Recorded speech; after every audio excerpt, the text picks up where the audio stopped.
Nunca pensei que escreveria sobre isso. Mas, depois do que vivi, não tenho outra escolha. Meu nome é Pedro, e por mais de 20 anos, fui piloto de linha aérea comercial. Voar era a minha vida. Eu tinha visto de tudo: os amanheceres de tirar o fôlego acima das nuvens, a turbulência ocasional que fazia os passageiros apertarem os braços das poltronas e os voos rotineiros que eu podia navegar dormindo. 15 de fevereiro de 2025 começou como qualquer outro dia. Eu tinha um voo regional curto saindo de Toronto, uma rota que eu já tinha feito inúmeras vezes. O ar da manhã estava fresco, o céu estava limpo e não havia nada que sugerisse que este dia seria diferente dos milhares que já tinham passado. Se alguém me dissesse que em poucas horas eu deixaria meu corpo, morreria e retornaria com uma mensagem de Jesus, eu teria rido na cara da pessoa. Cheguei ao aeroporto às 6 da manhã, onde meu copiloto, André, já estava esperando. Completamos nossas verificações pré-voo, tudo estava em ordem. Sem avisos mecânicos, sem distúrbios climáticos. Mais um dia de rotina no céu. Durante a primeira hora, o voo foi tranquilo. Os passageiros cochilavam, alguns sussurravam conversas e o zumbido constante dos motores fazia tudo parecer normal. Então, sem aviso, tudo deu errado. Um alerta piscou no painel do cockpit. Falha elétrica. Nada demais. Eu já tinha lidado com pequenos problemas técnicos antes. Mas então outro sistema falhou. E outro. Antes que eu pudesse processar completamente o que estava acontecendo, o cockpit se transformou em um caos. As luzes piscaram. O piloto automático se desativou. Os controles, minha linha de vida, pararam de responder. O avião inclinou-se violentamente para frente, como se uma força invisível o estivesse puxando para baixo. Uma certeza nauseante se instalou no meu peito. Esta não era uma falha comum. Peguei o rádio. Mayday. Mayday. Voo 527 está sofrendo falha total do sistema. Solicitando assistência imediata imediatamente. Silêncio. André e eu nos movemos freneticamente, nossas mãos tentando instintivamente todas as medidas possíveis para nos manter no ar. Mas estávamos perdendo altitude rápido demais. O chão estava vindo em nossa direção. Virei-me para André. Em seus olhos, eu vi medo, compreensão, aceitação. Apertei o interfone. Preparem-se para o impacto. E então, nada. Tudo ao meu redor desapareceu. Não havia som, nem dor, nem terror. Apenas silêncio. Mas então, eu vi a luz.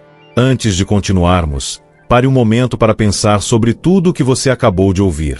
O mundo está mudando, e muitos nem percebem isso. Manter-se informado, consciente e espiritualmente conectado nunca foi tão importante. Inscreva-se neste canal para nunca perder estas mensagens cruciais, porque o que está por vir pode ser ainda mais importante do que o que você acabou de ouvir. Eu não sentia nada. Sem dor, sem medo. Apenas uma sensação avassaladora de paz.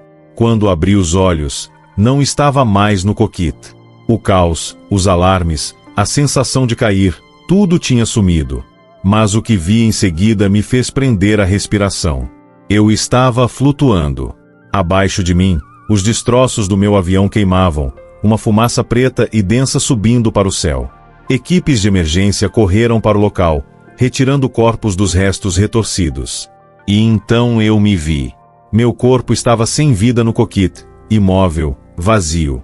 Eu estava morto. Eu sabia que deveria sentir algo, pânico, tristeza, terror, mas não sentia. Em vez disso, uma calma além de tudo que eu já havia conhecido me envolveu. Um calor, uma presença, algo além da compreensão humana. E então, eu ouvi: Pedro. A voz não vinha de trás de mim ou de cima de mim. Estava em todos os lugares, poderosa, eterna e, no entanto, familiar. O tempo não parecia mais o mesmo. Eu podia ouvir tudo de uma vez: os pensamentos dos socorristas, as orações sussurradas dos passageiros que não tinham sobrevivido, os soluços silenciosos daqueles que assistiam à distância. Mas nada disso me assustava. Algo estava me puxando para cima. Os destroços abaixo ficaram borrados, desaparecendo na distância. O barulho sumiu. E então, eu vi a luz. Não era apenas brilhante, estava viva. Envolveu-me, atraindo-me com um calor tão profundo que parecia casa. E então, eu o vi. Jesus. Sua presença era diferente de tudo que eu poderia descrever. Não era apenas luz ao redor dele, era ele. Cada parte dele irradiava poder, amor e paz. Eu me sentia exposto, completamente visto. Cada erro, cada arrependimento, cada fracasso que eu havia enterrado profundamente dentro de mim foi repentinamente exposto diante dele. Eu esperava julgamento. Eu esperava vergonha. Mas não havia nenhum. Havia apenas amor. Um amor mais profundo do que tudo que eu já havia conhecido. Um amor que não ignorava minhas falhas, mas as via completamente, e ainda me abraçava. Então, ele falou novamente. Pedro, você foi trazido aqui por uma razão. Eu tentei responder, mas não precisei. Ele já conhecia meus pensamentos. Senhor, eu estou morto. Ele assentiu. Sim, mas sua jornada não acabou. Uma estranha certeza se instalou dentro de mim. Não havia medo, apenas propósito. Então, ele levantou a mão e, de repente, tudo mudou. O mundo ao meu redor mudou. Eu não estava mais na luz. Eu estava em outro lugar, em algum lugar desconhecido. Mas o que eu vi fez meu coração disparar. Um homem entrou em uma loja, mas não pegou sua carteira. Ele não usou um telefone. Ele simplesmente acenou com a mão sobre um scanner, e uma pequena luz piscou sob sua pele. Virei-me para Jesus, minha voz cheia de confusão. Senhor, esta é a marca da besta. Ele balançou a cabeça. Ainda não. Mas é assim que começa. E então, a visão continuou. O que eu vi em seguida fez meu sangue gelar. A cena diante de mim se desenrolou como um vislumbre do futuro próximo. No começo, tudo parecia normal. Pessoas comprando, pagando por mantimentos, passando por postos de segurança. Mas algo parecia estranho. Ninguém estava usando dinheiro. Ninguém estava passando um cartão. Cada transação acontecia com um simples aceno de mão, um minúsculo dispositivo embutido sob sua pele confirmando sua identidade instantaneamente. No começo, parecia conveniente. Chega de carteiras perdidas, chega de senhas esquecidas. Mas, enquanto eu observava, percebi a terrível verdade. O que começou como uma simples inovação logo se tornou algo totalmente diferente. No começo, o implante era opcional, uma ferramenta para facilitar a vida. Mas então, tornou-se necessário. As empresas pararam de aceitar qualquer outra forma de pagamento. Os hospitais exigiram para tratamento médico. Sem ele, as pessoas não podiam viajar, não podiam comprar comida, não podiam acessar suas contas bancárias. E então, não era mais uma escolha.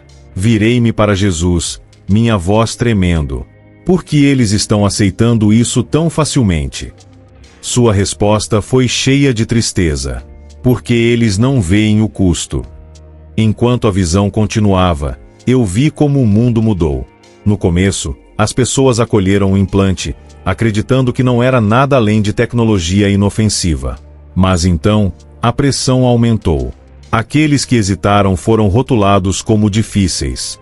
Então, como perigosos. As notícias os chamavam de teóricos da conspiração. As empresas se recusavam a servi-los. Suas contas bancárias foram congeladas.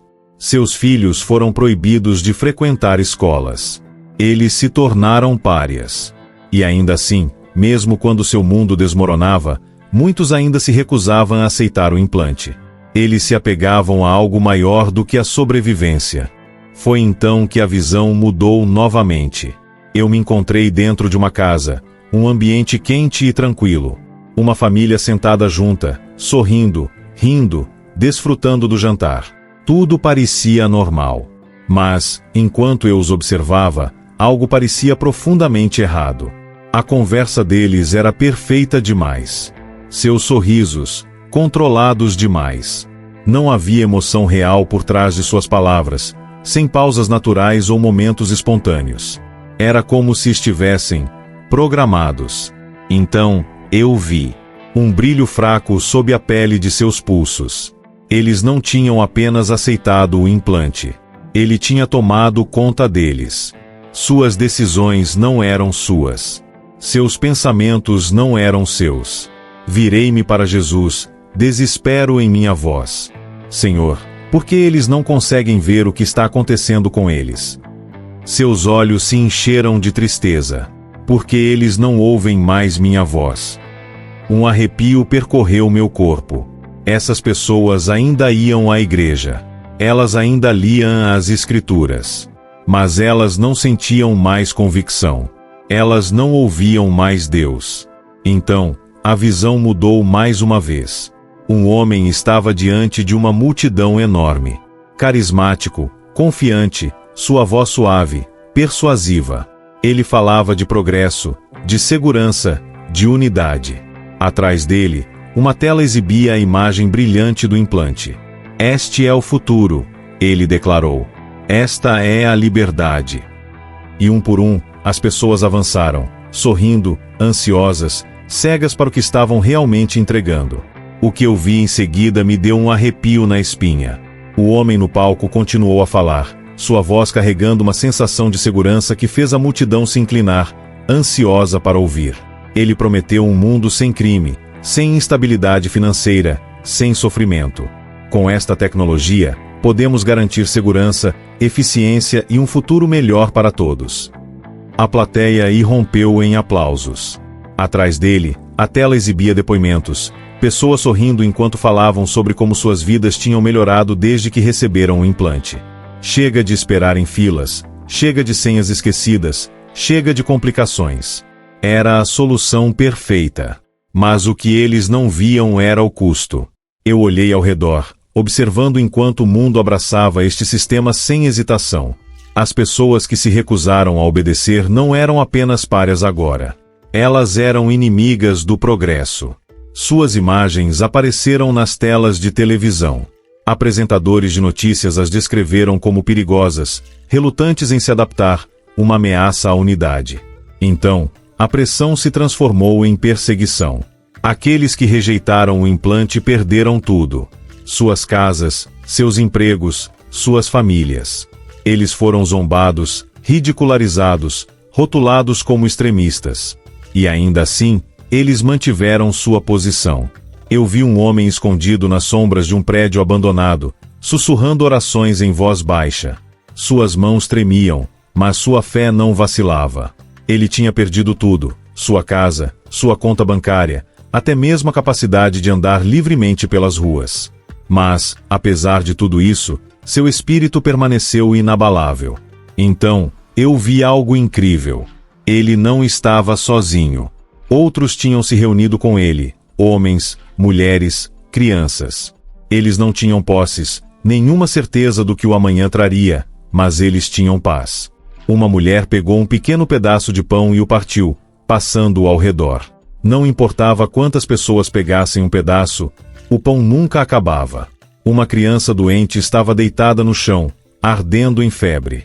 Um homem colocou as mãos sobre ele, sussurrando uma oração. Momentos depois, o menino abriu os olhos, completamente curado.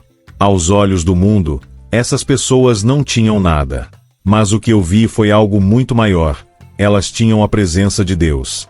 Jesus virou-se para mim, sua expressão cheia de tristeza e poder. Meu povo não será abandonado. Lágrimas queimavam em meus olhos enquanto eu percebia a profundidade do que estava vendo. Mesmo nos tempos mais sombrios, mesmo quando o mundo os rejeitava, Deus ainda estava com eles. Mas então, tudo ao meu redor começou a mudar. A luz de sua fé contrastava fortemente com o que eu vi em seguida. Uma escuridão profunda se espalhou sobre as cidades. Não era apenas a ausência de luz, era algo vivo, algo consumindo. As pessoas que tinham abraçado o implante ficaram imóveis, seus olhos vazios, inconscientes de que a sombra estava engolindo os inteiros. Eles não podiam sentir. Eles não podiam ver o que estava acontecendo com eles. Virei-me para Jesus, minha voz tremendo. O que é isso? Sua resposta foi firme. O momento da separação. E assim que eu estava prestes a perguntar o que ele queria dizer, a visão mudou mais uma vez. Eu preciso perguntar: o que você faria? Se você tivesse que escolher entre conforto e verdade, entre aceitação e fé, onde você estaria? Deixe-me saber nos comentários. Um silêncio ensurdecedor encheu o ar enquanto eu estava lá, observando a escuridão consumir tudo em seu caminho. Não era como uma sombra projetada pelo sol poente. Era outra coisa. Algo vivo. Ele se moveu pelas ruas, rastejando para dentro das casas, engolindo prédios inteiros. As pessoas que tinham aceitado o implante não reagiram. Eles nem sequer notaram. Suas expressões permaneceram em branco, seus movimentos robóticos, como se suas próprias almas tivessem sido desconectadas. Suas risadas soavam vazias, suas orações, vazias. Eles ainda iam à igreja, ainda liam as escrituras, ainda falavam de fé. Mas não havia convicção, nenhuma conexão verdadeira. Eles tinham perdido algo que nem sequer perceberam que tinha sumido. Do outro lado, aqueles que tinham se recusado ao sistema ficaram separados. Seus números eram menores, suas vidas muito mais difíceis, mas eles eram diferentes. Eles ainda sentiam. Sua tristeza era real, sua alegria era genuína. E acima de tudo, eles ainda ouviam a voz de Deus. Virei-me para Jesus, uma profunda inquietação se instalando dentro de mim. Por que eles não conseguem ver o que está acontecendo? Ele olhou para mim com tristeza em seus olhos. Porque eles escolheram o conforto em vez da verdade. Um arrepio percorreu minha espinha. Esta era a maior decepção de todas. O mundo não tinha sido forçado a este novo sistema. Eles o tinham abraçado de bom grado. Eles tinham sido convencidos de que era bom, de que era necessário. E agora, eles estavam presos. Então, eu vi algo ainda mais aterrorizante. A escuridão não estava apenas se espalhando, estava se tornando mais forte. Eu observei enquanto ela se envolvia em cidades inteiras, cortando-as completamente. Aqueles dentro não tinham ideia de que estavam aprisionados. Eles acreditavam que estavam livres. Mas aqueles que recusaram o implante, eles viram. Eu me virei para um homem em pé em uma colina, olhando para a cidade abaixo. Seu rosto estava marcado pelo tempo, suas roupas esfarrapadas, mas seus olhos estavam cheios de compreensão. Ele sabia o que estava acontecendo.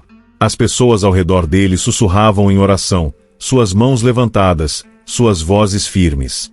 Eles não tinham nada, sem dinheiro, sem casas, sem segurança. E ainda assim, eles eram os únicos que eram verdadeiramente livres. Jesus falou novamente: meu povo sofrerá, mas não será abandonado. Eu o sustentarei, como sempre fiz.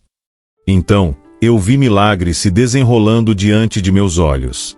Um homem que estava faminto encontrou comida onde não havia nenhuma. Uma mulher, fraca e exausta, de repente se levantou com uma nova força.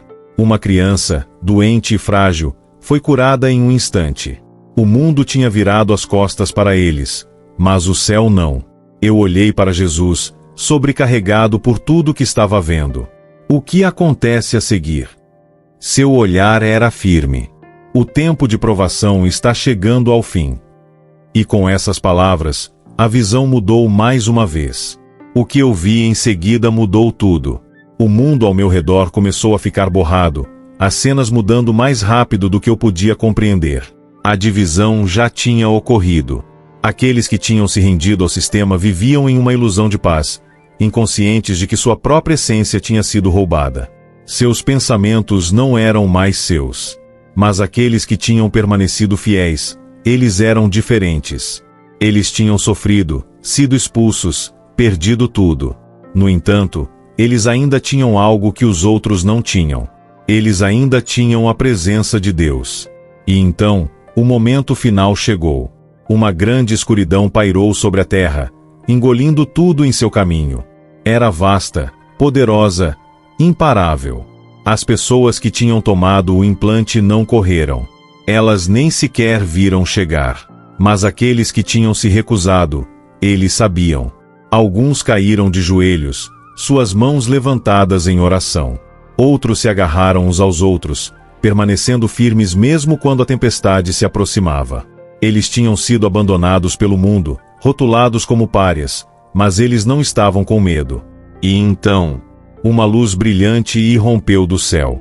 Não era apenas luz, era uma força, uma presença, algo além da compreensão humana.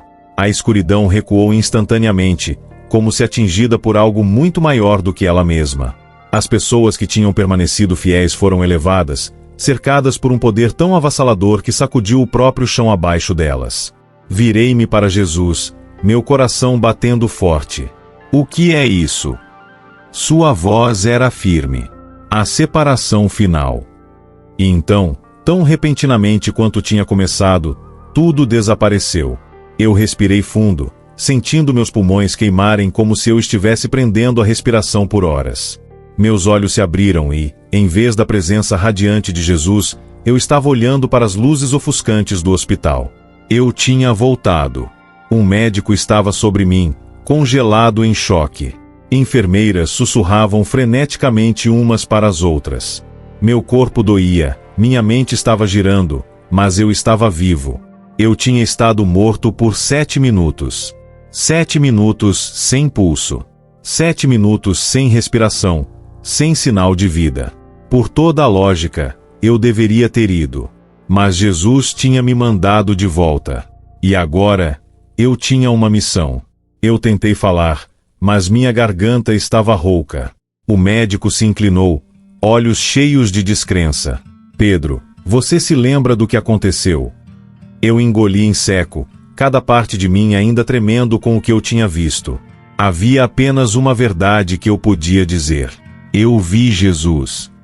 O silêncio encheu a sala. As enfermeiras trocaram olhares inquietos, inseguras sobre o que fazer com minhas palavras. Então, uma delas se aproximou, seus olhos cheios de algo mais profundo, esperança. Sua voz tremeu. Diga-me o que você viu. E então, eu fiz. Eu contei a eles tudo. O acidente, a luz, a presença de Jesus, o aviso que ele me deu. Alguns ouviram com os olhos arregalados, agarrando-se a cada palavra. Outros desviaram o olhar, incapazes ou não querendo processar o que eu estava dizendo. Mas a verdade não mudou só porque alguns se recusaram a ouvi-la. Porque o que eu tinha visto era real. Vivemos em uma época em que a decepção está disfarçada de progresso, onde o conforto é usado como uma ferramenta de controle. A maioria nem perceberá o que está acontecendo até que seja tarde demais. Mas ainda há tempo. É por isso que eu tive que compartilhar isso. Porque a escolha está chegando. E uma vez que é feita, não há volta. Se esta mensagem ressoou com você e você aprecia este tipo de conteúdo, considere clicar no botão super obrigado abaixo. Ajuda a manter estas histórias poderosas vindo e garante que mais pessoas possam ouvir este aviso. A batalha não está chegando, já está aqui. E o maior perigo não é ser forçado à escuridão. É entrar nela de bom grado. Permaneça consciente. Permaneça fiel. Porque o que acontece a seguir pode estar mais perto do que você pensa.